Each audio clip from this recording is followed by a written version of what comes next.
All right, we're gonna make a fuel tank, and it's this fuel tank right here that we're gonna make, and we're gonna make it out of lead. I'll show you our working picture. That is the fuel tank we want to make. That's a cool fuel tank. I love big fuel tanks.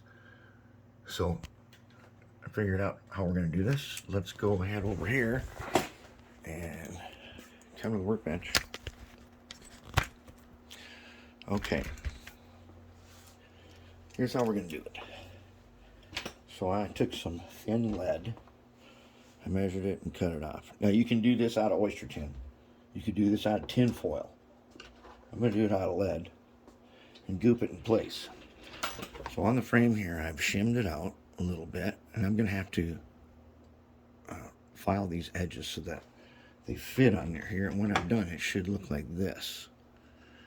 Now thin lead is brittle and it breaks apart real easy. And I want it to go on there like that. And then under here, I will put a little bevel on that edge there so it fits nicer. Okay, to do that, and this is what you do with oyster tin too. With the oyster tin, first you flatten it out, probably with your ball peen hammer, and you take your ball peen hammer and your anvil, flatten it out. I'm going to line it up in my little, with this dowel behind it, so I can get a curve. And I've got a line marked on here where I want it. And we'll get down here and take a look at it. Okay. About like that. Hold it. About like that. Okay, so I'm going to lock it in here, nice and tight. Now when I'm done, did this before, every time I did it, I cracked it and it didn't work. This time I'm going to use the hot air station. I'm going to use this guy. If you're going to do this, you could use the heat gun. But if you're going to use oyster tin, you would just put it in bench vise and wrap it around a dowel or a tube or something, and then you could just hammer it over and it'd be fine. We're going to try this using the air station to see if we can't heat this up. And I think I got it set at 700 and something. So this will take a little while. Even though lead melts at 600 something, the vise here is going to soak up a bunch of heat. Okay, so I got to heat it up.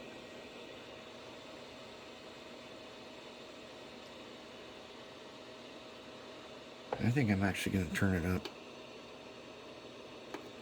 I'm up to 746.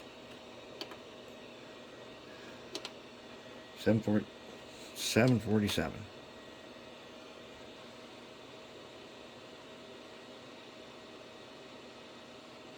Okay, now I'm going to take my little hammer and I'm going to start very lightly. At first, it's going to be like not much is happening.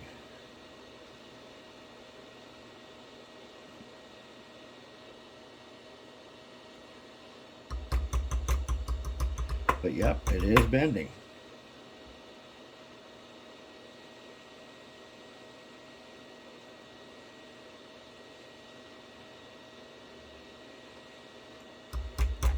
Now, one of you guys noticed that pilot, and here's our pilot the way it looks now. Because we removed the air tanks and are replacing it with this fuel tank, we have a problem keeping the shell on. And the reason I'm bringing up the pilot is one of you said I should really do something with the pilot and make it look more like the picture. And that then gave me the idea is, yeah, if we do that, we don't got to worry about keeping the shell on. The pilot will keep the shell on. And that I think we're going to do an oyster tin one on. And then also, one of you guys knows the air tanks. Now the air tanks are sitting on there nice and level on a little bracket. But there are some pipes that come around the side of it. I did figure out how the air tanks are on there, where I used that tape to make the straps on it. Underneath those are these little feet that hold it in place. But a pipe runs by it, making it almost look like a platform. And I did leave provision to do pipe there. And I think we'll see. I don't think it's going to be that hard. I think we're going to give that a shot.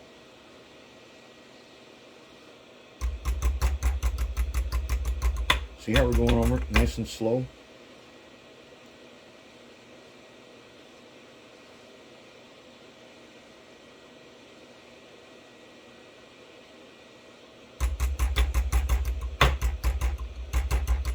I don't want to hit the ends too hard because that's where it always cracks.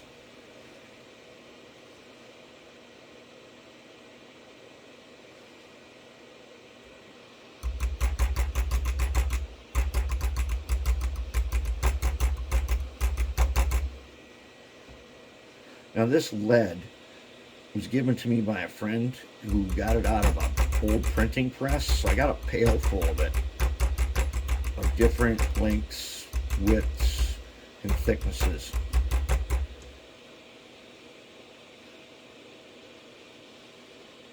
And I like working more and more with it to find out what we can do.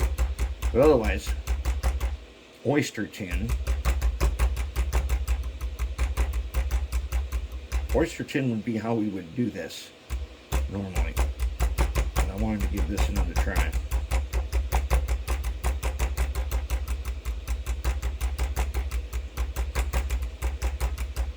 Plus I ate all my oysters. So I have to go to the store and get some. But I do have one little piece that I think I can turn into pilot.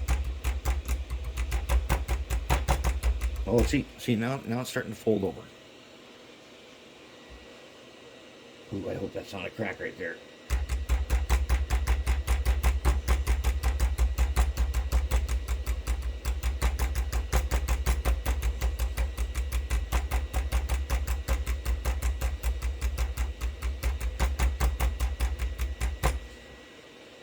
I hope we are not forming a split, because then I gotta start over.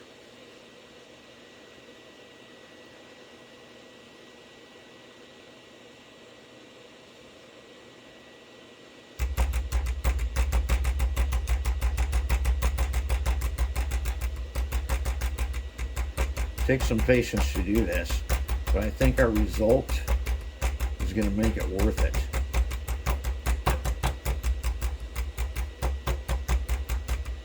The dowel does a really good job of giving me just the right curve.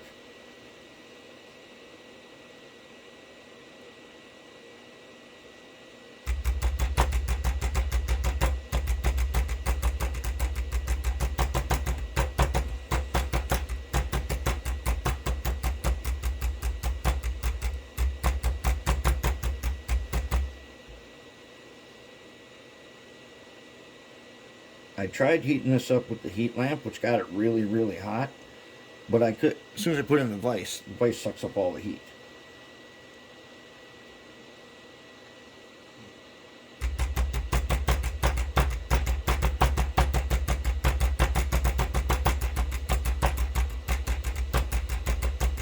And the fuel tank is painted gray, but then it's got like these oil spills all over it, which is a perfect chance for us to use the sewer paint on it.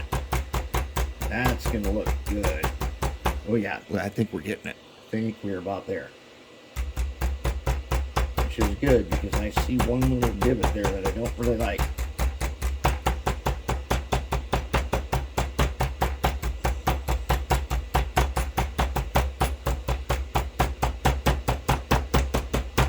I'm going to call that and say that's pretty good.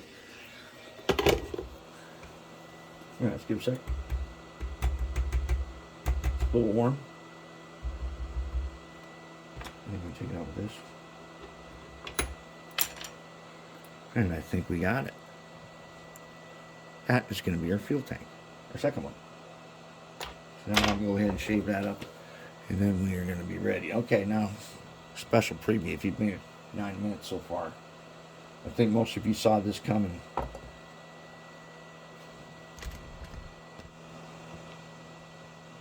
I guess a lot of you guessed that was going to happen. Yeah, it is. And then I'll tell you a little more about why later. Even though this is, well, good shape. We're also going to be doing a DZ123 in this. And it should be pretty sweet.